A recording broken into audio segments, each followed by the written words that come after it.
고린도전서 3장 16절에서 23절입니다. 교독하도록 하겠습니다. 제가 먼저 읽겠습니다. 너희가 하나님의 성전인 것과 하나님의 성령이 너희 안에 거하시는 것을 알지 못하느뇨?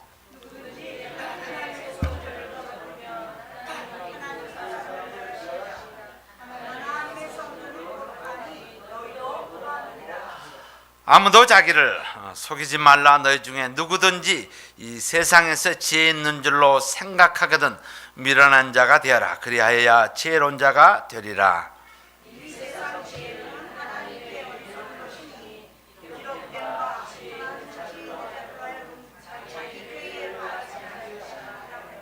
또 주께서 지혜 있는 자들의 생각을 헛것으로 아신다 하셨느니라.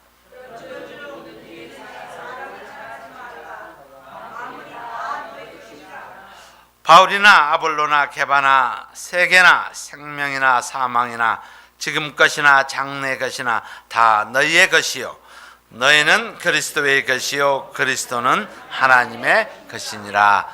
아멘. 제가 한국에 가서 단어를 들었습니다. 그 단어가요 자뻑이라는 단어입니다. 저는 33년이 되어져서 이번에는 좀 시간을 머무를 수 있는 시간, 사람을 좀 만날 수 있는 시간을 좀 가졌습니다. 근데 저 단어를 저게 무슨 소리인지 몰랐습니다. 근데 우리 학생들한테 물어봤더니 자꾸 오래된 단어예요, 목사님. 그러는 거예요. 자뻑이 뭔지 아십니까? 네.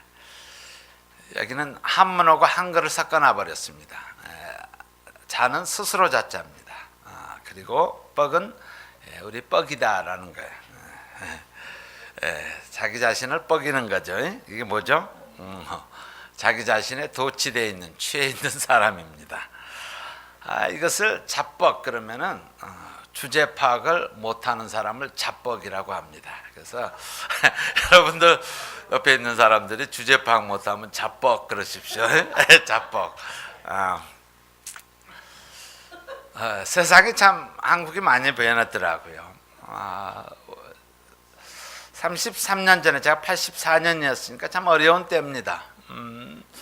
주변을 보면은 도우려는 사람들이 참 많고 이렇게 좀 긴밀한 이런 그런 세월을 보냈습니다. 이번에 가서 사람을 만났을 때는 자기 유익에 많이 자기 중심적인 것, 나를 안아주지 않으면은 무조건 데모하는 이런 풍조가 만연이 되어 있는 것을 보게 됐습니다. 그래서 참 많이 바뀌었구나. 광화문에 가도 지금도 아직도 그 텐트를 세월호 텐트를 쳐놓고 있더라고요. 그리고 뭐 거리 가는 데마다 뭐 이렇게 유인물을 주는데 뭐 하여튼 그런 내용들이에요. 어떤 좋은 내용이 아니라 항상 그 세력에 저항하는 그런 내용들을 이렇게 전하는. 또 덕수궁 앞에 갔더니 벽에다가 이게 뭐죠? 플랜카드뿐만 아니라 많이 세워서 그 내용을 이렇게 한번 봤더니 한국 목회자들의 비리에 대해서 사진을 다 찍어갖고 뭐 그런 내용들을 신문 기사들을 잔뜩 붙여갖고 파넬로 딱 붙여놨어요. 근데 누구였느냐? 신천지 여인들이 다 사가지고 그러게 하고 있더라고요. 모습을 보고 여러분 신천지의 모습을 알죠? 근데 그들은 연약한 자들, 넘어진 자들을 공략하는 그것을 하고 있는 거예요. 십자가를 바르고 이해한다라면은 부족하고 연약한 자를 드러내는 것이 아니라 덮어주는 것이 십자가입니다. 그것이 그리스도의 사랑이에요. 십자가가 없으니, 그리스도가 없으니 공공연하게 목사가 저럴 수가 있느냐, 누가 저럴 수가 있느냐, 이런 모습을 보게 됩니다. 참 가슴 아픈 그러한 장면들을 보게 됐습니다. 오늘 고린도 전서 3장은 교회의 네 가지 모습을 우리가 쉽게 이해할 수 있는 그런 단어로 표현하고 있습니다. 1절에서 3절은 집이라는 우리 집을 생각하면은 집 안에는 부모가 있고 또는 그리고 자녀가 있습니다. 그래서 교회는 케어를 할 사람과 케어를 받을 사람 두 종류로 분리되어 있다라는 두 종류의 사람이 있다라는 것입니다. 저와 여러분 이 교회는 케어를 할 사람 이제 성숙이 되어져서 기저귀를 갈아주고 또 어지러운 것을 정리해주는 케어를 할 사람과 이제서 예수님을 알게 되고 처음 믿음의 삶을 살아가는 어린아이 이들을 향해서 케어를 받는 자 이제 나는 아직 어리기 때문에 그런 사람으로 되어 있는 그래서 집으로 비유를 합니다. 4절에서 9절은 밭이라는 것을 통해서 교회의 모습을 그려주고 있습니다. 밭은 동역하는 곳입니다. 어떤 사람은 6절에 보면 나는 심었고 아볼로는 물을 주었을 때 오직 하나님은 자라나게 하셨느니라. 그래서 교회는 여러 사람들의 일로 말미암아 사역으로 말미암아 섬김으로 말미암아 이루어져 가는 것을 보여주고 있습니다. 그래서 교회는 밭과 같습니다. 각자의 기능이 다르다라는 것이에요. 그리고 10절에서 15절을 교회를 건물 또는 빌딩으로 비교합니다. 빌딩을 지을 때 어떤 머티리얼로 지으느냐 이것으로 결정되어집니다. 금과 은과 보석이 되어진다면 어려움이 닥칠 때 이것은 타지 않습니다. 변하지 않습니다. 교회는 고통이 환난이 어려움이 반드시 존재합니다. 믿음 생활을 하는 데 있어서 순풍처럼 모든 일이 좋은 일이 아니라 교회를 단단케 하기 위해서 어려움이 있을 때 첫 부류의 사람들은 금은 보석으로 이루어진 환난 가운데 사라지지 않는 것. 그러나 풀이나 칩으로 지어졌다면 마치 불이 부르면 확 태워져서 사라져버리는 그런 모습입니다. 그리고 네 번째 이제 오늘 말씀은 바로 성전으로 비교하고 있습니다. 근데 말씀의 시작이 이렇게 시작이 됩니다. 너희가 하나님의 성전인 것, 즉 너희가 하나님의 성전이다라는 거예요. 아마 구약의 사람들 보편적으로 성전이라고 이야기하면은 건물로 생각을 합니다. 거룩한 곳, 거룩한 건물. 그래서 성전 이렇게 표현되는데 오늘 말씀은 너희가 저와 여러분이 성전이다라는 거예요. 그래서 건물에서 우리 각자에게 디렉션이 바뀌어지는 것입니다. 눈에 보이는 건물이 아니라 구원받는 사람들이 모인 곳 그것이 성전이다라는 거예요.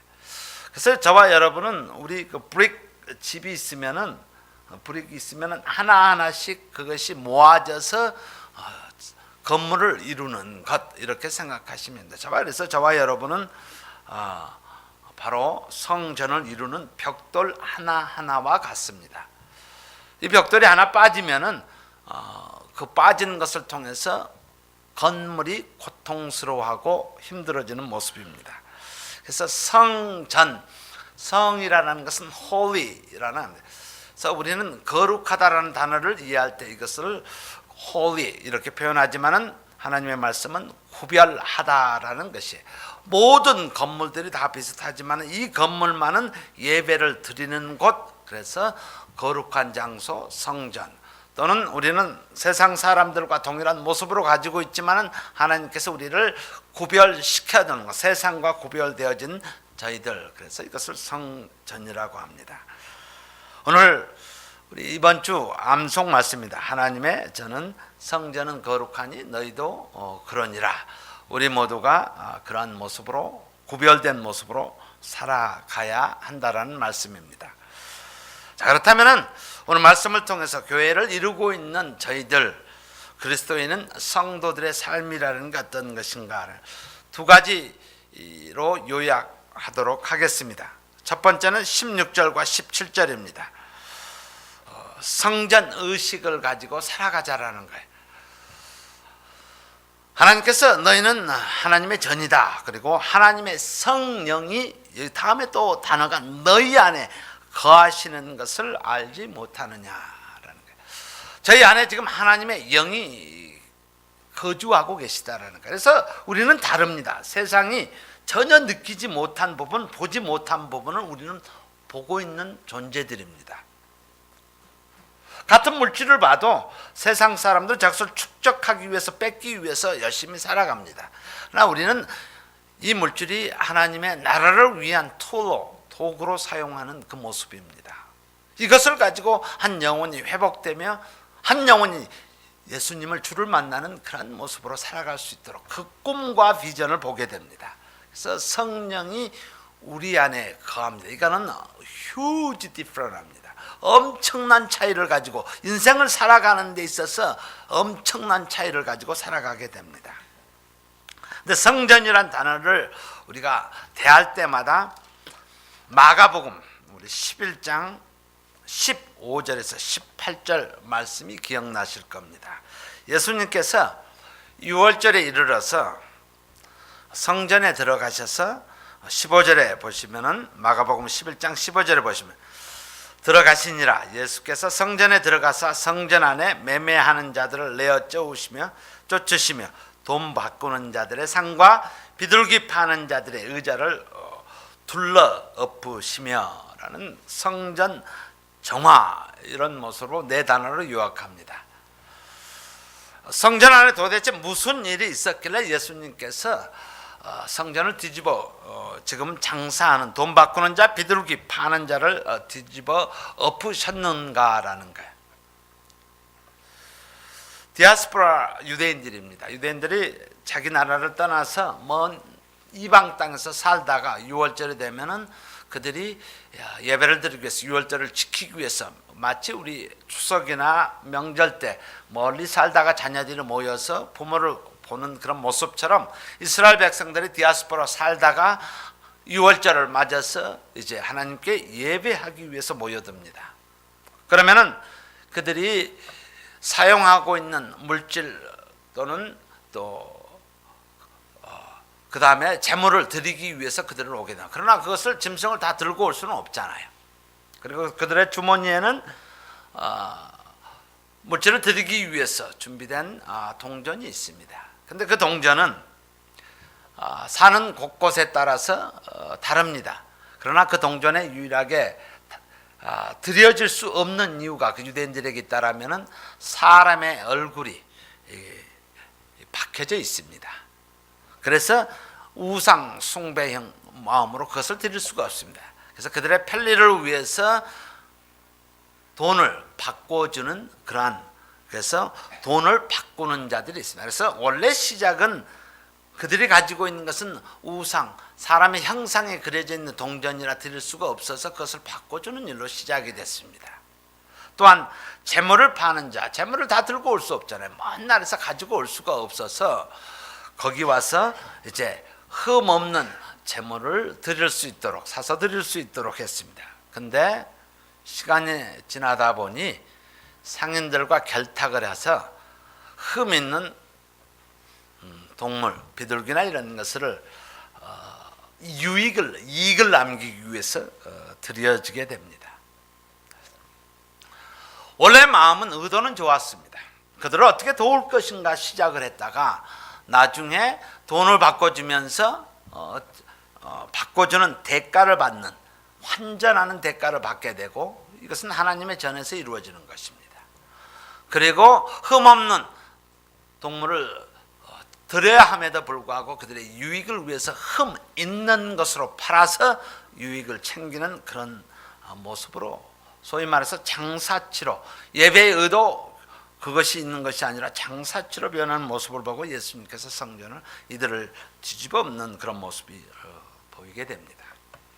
오늘 말씀에 너희가 하나님의 성전인 것과 성령이 너희 안에 거하는 것을 알지 못하느냐, 너희가 성전이다, 이렇게 표현합니다. 다시 말해서 우리 안에 있는 장사치를 쫓아내는 것입니다. 거래가 아니라 나의 삶 가운데서, 우리의 삶 가운데서 거래를 하는 것이 아니라 말씀과 기도로 드려지는 모습이 되어야 한다라고 말씀하십니다. 하나님의 말씀을 들을 때 하나님의 말씀을 받아들이는 것입니다. 우리 옛날에 이런 한문의 용어가 있습니다. 불경어수, 경어수인데요.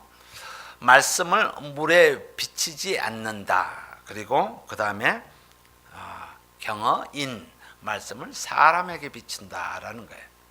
옛날에는 거울이 없었습니다. 그래서 우리의 모습을 볼 때 물에다 보고 우리의 모습을 보게 됩니다.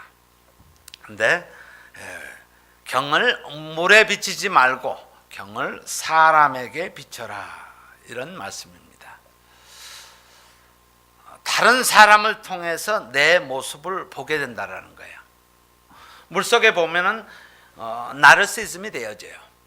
내 모습을 보게 되는데 우리의 삶의 모습을 다른 사람에게 비추라라는 거예요.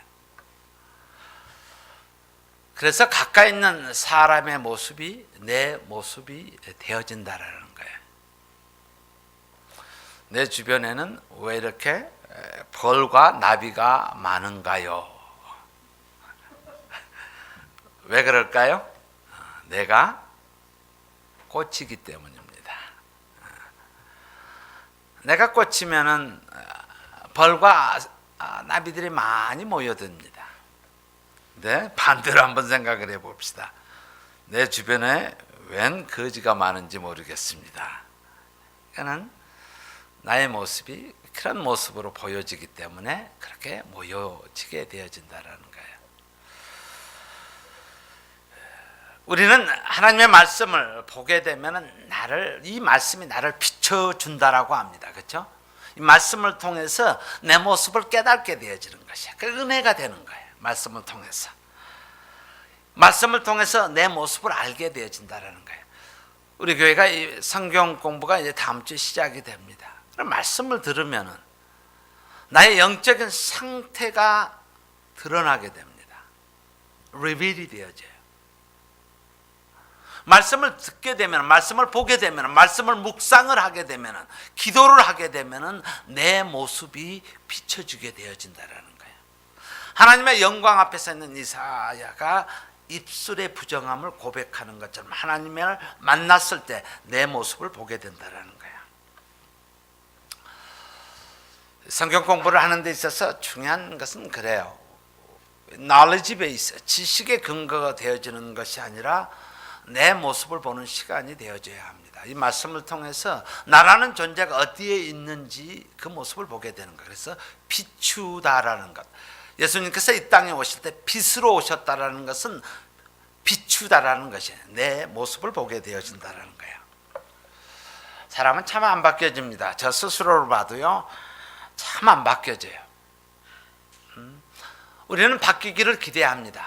내 안에 내 남편, 가까이 있는 사람, 그리고 내 자녀들이 쉽게 바뀌어지기를 기대합니다. 그리고 우리는 이야기합니다. 근데 참 사람은 안 바뀌어요. 사람이 바뀌어지는 것은 오직 말씀과 성령으로만 가능합니다. 그래서 지혜로운 사람은 그래요. 여러분의 가까이 있는 사람이 바뀌기를 원하십니까? 이렇게 하시면 돼요. 여보, 말씀 들으러 갑시다. 하나님이 말씀이 임하여야만이 가능해요. 저도 마찬가지예요. 참 나의 고집이라고 표현하나요? 참 안 바뀌어요. 오랫동안 형성된 습관이 바뀌어진다는 것은 참 힘이 듭니다. 그래서 말씀을 통해서만이 가능해요. 한번 예를 들어 봅시다. 여러분, 한 모델이 있었어요. 우리 모델은 새로운 유행의 옷을 제일 먼저 나타내는 그런 사람들입니다. 그들은 먹지도 않고 그렇게 살아가는 거예요. 이 모델이 교회를 오게 됐어요. 교회를 와서 하나님의 말씀을 듣기 시작합니다. 생명의 말씀을 듣기 시작합니다. 말씀 중에, 예배 중에 들으면서 말씀에 자기 모습이 비춰지기 시작합니다. 근데 누가 말하지도 않았어도 그들이 그 행사가 끝나면은 바로 파티가 시작이 됩니다. 파티에 가면은 술과 그리고 어지러운 음악이 들립니다. 하나님의 말씀을 들은 이 사람이 그게 그의 영의 타치로 말미암아 자꾸 싫어지는 거예요. 이 자리가 싫어진다라는 거예요. 왜 내 삶 가운데서 이것이 싫어질 것이라는 거예요. 하나님의 말씀이 그의 삶 가운데 비춰지기 시작하였기 때문입니다. 겉옷을 입고 새로운 유행을 많이 노출된 옷을 입고 갈 때는 이상하게 거북함이 일어나기 시작하는 거예요. 특별히 속옷을 입고 나가는 것은 더 이상 불편함으로 작용이 되어지는 거예요. 이게 왜요? 하나님의 말씀이 임하였기 때문입니다. 저와 여러분의 세대 가운데 유명한 가수들이 있어요. 저도 이번에 가면서 세상 음악을 많이 예전 70, 80 하면서 음악을 다시 들을 수 있는 그런 기회가 차를 타고 가니까 그런 음악이 나오는 거예요. 옛날 같으면은 마치 나의 인생을 노래하는 것처럼 좋아했었어요. 그렇죠? 근데 지금은 그게 아니에요. 나는 바보처럼 살았군요. 이런부터 시작해서요. 거북함이에요. 왜 그들이 CCM 가수로 변화됐고 왜 그들이 목사 또는 목회자로 변화되어졌을까요? 하나님의 말씀이 임함으로 말미암습니다. 너희가 성전이다라는 것이에요. 이제 더 이상 내 삶 가운데 세상의 것이 침투하여 나의 삶을 주관하지 않는 그런 모습이에요. 이제 성전의 모습이 건물의 수학자뿐만 아니라 이제는 내 삶 가운데서 깊숙이 하나님의 영이 임함으로 말미암아 그것이 내 삶 가운데서 맞아지지 않는 모습을 보게 됩니다. 자, 우리 날마다 살아가면서요. 이제는 하나님과 좀 더 가까이 나아가는 삶을 우리는 원합니다. 하나님 마음에 더 드는 그런 삶을 살고 싶습니다. 또 그 삶이 너무 아름답기 때문입니다. 그렇게 하기 위해서 저희들은 말씀을 들어야 합니다. 기회를 얻든지 못 얻든지 우리의 삶을 말씀에 비춰야 합니다. 그래야지 하나님의 말씀이 나의 영을, 나의 삶을 변화시켜 주시기 때문입니다. 그래서 어쩌면은 우리는 하나님의 말씀 듣기를 우리 치열하게 들을 수 있어야 합니다. 모든 것을 다 버려두고 하나님 말씀, 오늘 저녁에 하나님께서 어떤 말씀을 나에게 주실까라는 거예요. 그 말씀이 생명이 되어져서 나의 삶을 송두리째 바꿔버리는 그 밤이 되어줄 수 있기 때문입니다. 그래서 말씀에 전해왔을 때 우리는 기대감으로 나오셔야 합니다. 첫 번째, 우리는 성전 의식을 갖고 살아야 합니다. 두 번째는요, 하나님의 지혜로 삽시다라는 거예요. 하나님의 지혜로 삽시다라는 거예요. 18절과 23절, 18절에서부터 23절. 18절 한번 읽어보겠습니다. 아무도 자기를 속이지 말라. 너희 중에 누구든지 이 세상에서 지혜 있는 줄로 생각하거든 미련한 자가 되어라. 그래야 지혜로운 자가 되리라. 어려운 말씀이에요. 믿음으로 살아가는 것이라는 거요. 세상 기준으로 보면은요, 참 바보같이 사는 것입니다. 이번에 대학을 다닐 때 같이 공부했던 사람들을 만나게 됐어요. 일부의 사람들은 아마 그렇게 생각을 했을 거예요. 참 바보같이 왜 그렇게 살아가느냐 이렇게 생각하는 사람도 있었을 겁니다. 근데 한 사람이 이런 이야기를 해요. 이분이 제 선배입니다. 이런 이야기를 해요. 내가 세상적으로는 너의 선배인 것 같은 그런 줄로 알았는데 오늘 보니 당신이 나의 인생의 선배가 되어 있는 것을 보게 되었다. 이런 이야기를 해요. 믿음으로 살아가는 것, 세상의 눈으로 봤을 때는 바보 같고 멍청한 것처럼 보입니다. 그리고 사람을 만났을 때 대부분의 사람들은 돈의 이해관계로 복잡한 별거 아닌 것 같고 힘들게 살아가는 모습을 보게 됩니다. 세상 지혜로 살면은 우리는 망하게 돼 있습니다. 그래서 오늘 말씀은 세상 지혜에 대해서 어리석은 자가 되라라고 말씀하십니다. 그 예를 우리 창세기 26장에 보면 이삭이 나옵니다. 이삭이 나오는데요. 그랄에 갑니다. 아버지가 아브라함이 팠던 그 우물을 다시 파는 그 모습입니다. 메어졌던 우물을 다시 팔 때 물이 나오기만 하면은 블레셋 사람들이 와서 우물을 빼앗아 가버리는 거예요.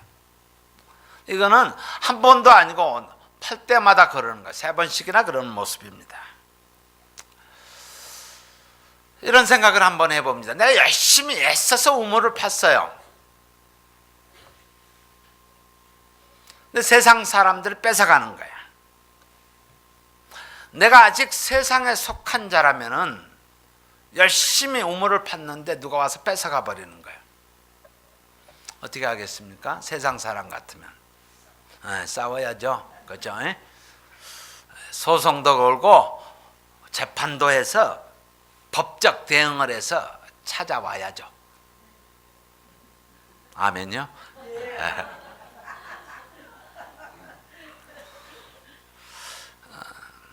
세상 지혜는 자기 권리를 지키기 위해서 애를 씁니다. 또 우리는 교회 안에 그런 모습도 흔하게 봅니다. 그거 뺏어오기 위해서요.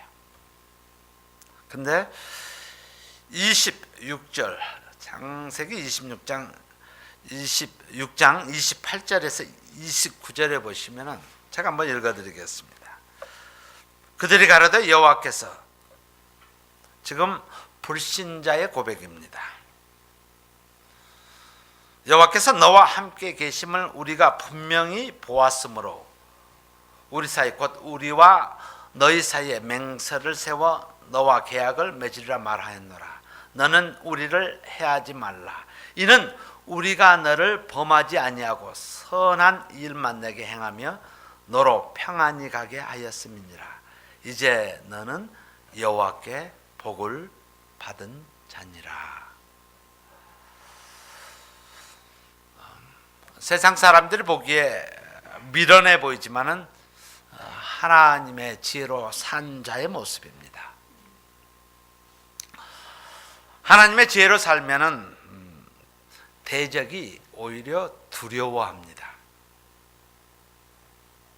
그러나 세상의 지혜로 살면 내 스스로가 두려워집니다. 하나님의 말씀이 있기 때문에 평안치 못합니다. 저는 이번에 안일구 목사님 십자가 선교회 새생명 교회 가서 말씀을 전하면서 그들을 만날 수 있는 한 40명 정도가 예배를 드리는데 전부 방석을 깔고 이렇게 쫙 앉아 계세요. 근데 두 부류의 사람들이 있습니다. 저는 사모님을 만나 배웠고 이제 섬기는 사람이 저를 여주까지 라이드를 주면서 그 차 안에서 나눈 대화였습니다. 이분이 원래 알코올 중독자였고 그 다음에 폭력범이었습니다. 돈을 안 갚으면 쫓아가서 뒤지게 두드러 패고 돈을 받아왔던 그런 삶을 살았던 자기 삶을 간증을 해요. 그러면서 커다란 이제 돈을 그렇게 모은 돈으로 중국에 가서 커다란 비즈니스를 이제 아마 물건을 만들어서 한국에 파는 이것을 예정을 하고 했는데 한순간에 하나님께서 모든 돈을 엄청난 억대의 돈을 싹 가져가시는 하나님, 그리고 회개로 돌아와 그곳에서 섬기는 그분과의 이야기였습니다. 한국에 있는 대부분의 사람들은 주로 알코올 중독자들입니다. 사업의 실패, 삶의 회의를 통해서 술을 먹는 그런 사람들이에요. 또한 청년들이 있는데 이들은 미국에서 온 청년들입니다. 엄청난 건강한 아주 헬피한 그런 청년들이 있는 반면에 나이 드신 분들은 대부분 한국에서 알코올 중독, 드럭은 아직까지 한국에 미국처럼 이렇게 흔하지 않습니다. 아픔을 힘듦을 말씀을 하시더라고요. 목사님, 이사에게 너무 힘듭니다. 이거는 사모님이 식사 중에 말씀을 하시더라고요. 어떻게 하든지 술을 반입을 한다라는 거예요. 물과 술은 색깔이 전혀 다르지 않습니다. 물병에다 넣어갖고든지 어떻게든지, 그래서 어느 정도까지 좀 회복이 될 것 같으면은 집에다 전화를 해서 뭐가 용돈이 떨어졌는데 하면서 술을 반입해서 술을 반입이 되어지는 순간, 마시는 순간, 그 다음부터는 이 5분 전이 다시 되어집니다. 다 뒤집어 엎어버리고 너무너무 힘든 그러한 사역이라는 것을 보게 됩니다. 사모님이 이른이시다 그러시더라고요.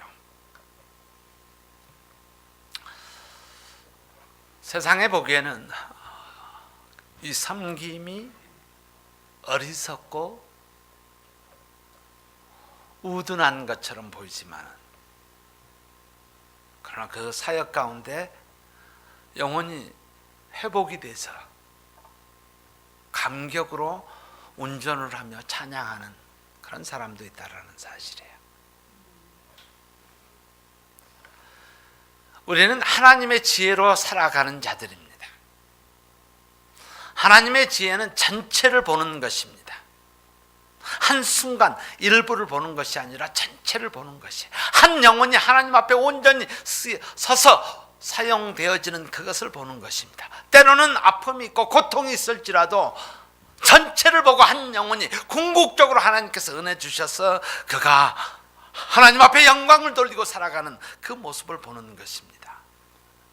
요셉이 형제들에게 팔려갔을 때 그것만 봤으면 우리는 견딜 수 없는 삶을, 내 인생 가운데 왜 이래야 되냐라고 이야기할 수 있습니다. 아니, 신실하게 살아갔는데 감옥에 넣었을 때는 억울하고 분통해서 견디지 못할 수 있습니다. 그러나 우리는 하나님의 지혜로 살아가는 자들입니다. 마치 이삭의 모습처럼 우물을 팔 때마다 뺏어갈 때마다, 그럼에도 불구하고 마치 어리석은 자가 살아가는 그 모습, 그러나 그에게는 하나님의 지혜로 살아가는 모습을 볼 수가 있습니다. 세상 사람과 똑같이 살아가는 그리스도인, 성도라는 사람의 모습, 조금도 다름이, 세상 사람과 다름이 없어서는 아니 됩니다. 우리는 세상의 지혜로 살아가서는 아니 됩니다. 하나님의 지혜로 살아가야 합니다. 그래서 우리는 순간을 보지 않고 전체를 보는 안목에서 살아가야 합니다. 세상의 방법으로 살아간다면 우리는 지극히 평범한 사람입니다. 그것은 어느 누구나 할 수 있기 때문입니다. 어느 누구나 감정을 표현하며 어느 누구나 할 수 있는 것처럼 우리의 언어를 사용할 수가 있습니다. 거기에는 거룩함이 보여지지 않습니다. 저와 여러분은 어떤 어려움이, 곤궁이 있어도 바로 반응하지 않아야 합니다. 기다려야 합니다. 우리 세상 단어로 바보 같은 어리석은 자가 되어야 합니다.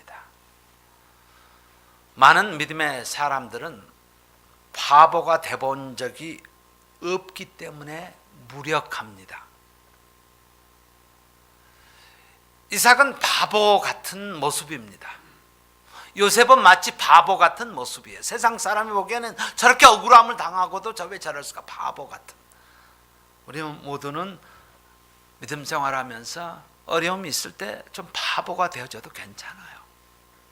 왜냐하면 전체를 보기 때문에. 지금 어려움과 고난이 있어도 전능자 하나님께서는 필요를 공급하여 주시고 고쳐주시고 가르쳐 주신 하나님께서는 궁극적으로 우리에게 하나님의 이 의를 이루어 가는데 사용하시는 것을 믿기 때문에 때로는 바보가 돼도 괜찮습니다. 그 바보 가운데 하나님의 거룩이 드러나기 때문입니다. 우리 십자가를 보면 우리 구원이라는 단어를 생각을 합니다. 근데 이것은 우리가 하나님의 자녀 되는 것을 이야기할 때 우리의 죄를 씻어주는 그 귀한 십자가의 사건입니다. 그러나 이제 저와 여러분은 믿는 자들입니다. 성도 거룩함을 받은 자, 이제 살아가는 자들에게는 십자가에는 세 가지 이미지를 꼭 기억하였으면 합니다. C.S. 루이스의 책에 이렇게 기술이 요약을 합니다. 첫 번째, 십자가에 못 박힌 자의 세 가지 모습에 첫 번째는 십자가에 못 박힌 자는 한쪽 방향만 볼 수 있습니다. 다시 말해서 앞만 볼 수 있습니다.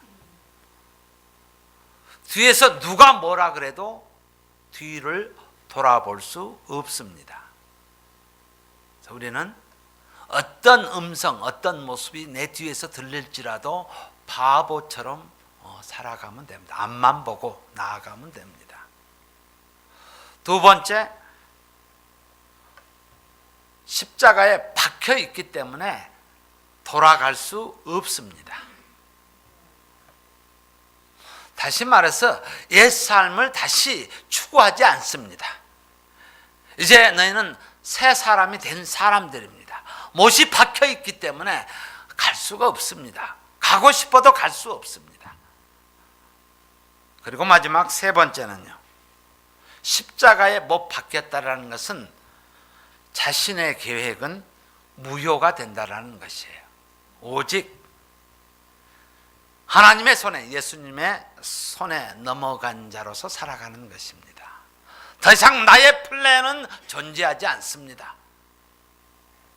예수님께서 기도하셨던 것처럼 내 원대로 마옵시며 하나님 아버지의 원대로 하시옵소서라고 하는 것입니다.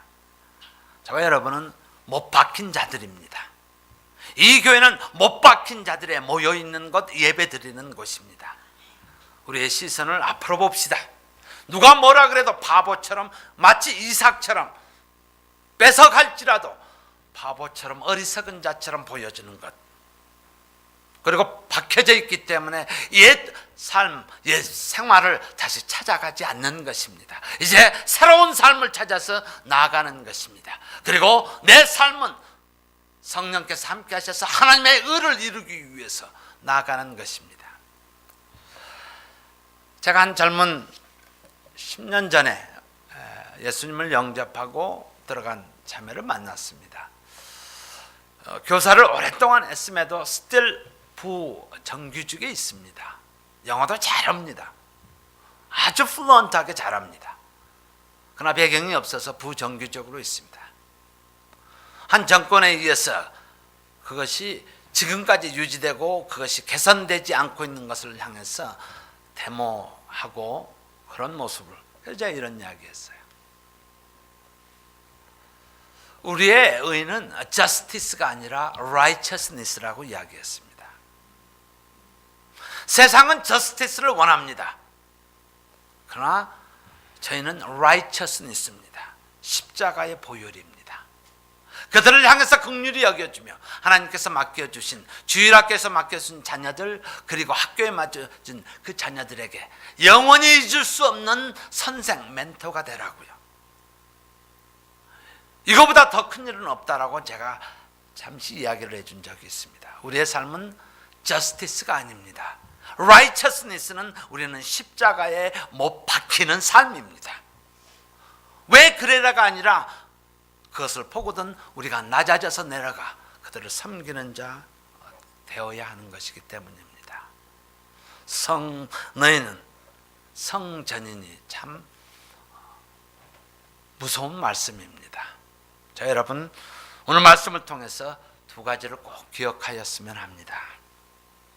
우리는 성전 의식으로 살아가야 합니다. 나의 유기를 위해서 계산하는 것이 아니라 거룩함으로 드려지는 우리의 삶이 되어져야 합니다.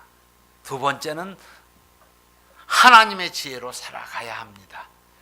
때로는 억울하고요, 때로는 정말 견딜 수 없을지라도 어리석은 자 바보가 되어져서 그것을 통해서 하나님의 영광이 십자가의 은혜가 증거되어져야 하기 때문입니다.